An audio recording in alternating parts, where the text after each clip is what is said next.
Hello mga kaibigan, maligayang pagdating sa aking channel. Nakakagulat na pahayag ni Ken Yaman tungkol sa kanyang buhay pag-ibig. Wala nang aliw. Huwag kalimutang panoorin ang aming video hanggang sa dulo upang makakuha ng detalyadong impormasyon sa paksa. Sa punto kung saan sinabi ni Ken, isa sa mga pangalang malapit na sinusundan ng mundo ng magazine, ang pinakahihintay na mga pahayag, binasag ng sikat na aktor ang katahimikan tungkol sa kanyang buhay pag-ibig at gumawa ng taos-pusong pag-amin. Narito ang detalyadong balita ng magazine. Si Ken ay kilala bilang isang tao na karaniwang nanatiling tahimik tungkol sa kanyang pribadong buhay. Gayunpaman, si Ken Yaman, na matagal nang hindi nagsasalita tungkol sa kanyang buhay pag-ibig, ay nagbigay ng mga hindi inaasahang pahayag tungkol sa isyung ito sa isang panayam na ibinigay niya kamakailan.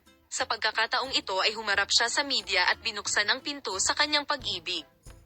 Maaari bang sabihin ni Yaman tungkol sa kanyang relasyon kay Azgay Girl, ang katapatan, pagtitiwala at paggalang sa isa't isa ay napakahalaga sa akin. Mas mahalaga ang magkaroon ng makabuluhang relasyon kaysa mamuhay ng maginhawa. Ipinahayag niya ang kanyang damdamin sa pamamagitan ng pagsasabi. Ang mga pahayag ng sikat na aktor tungkol kay Azgay Girl ay nakakuha ng pansin, na binibigyang diin na ang mga tao ay dapat munang makahanap ng kanilang sariling kapayapaan. Hanggat ako mismo ay hindi masaya, hindi ako magpapasaya sa iba.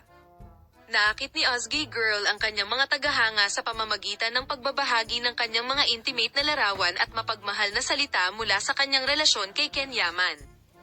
Minamahal na mga manunood, paalam na makita ka sa mga bagong video mula sa amin sa ngayon.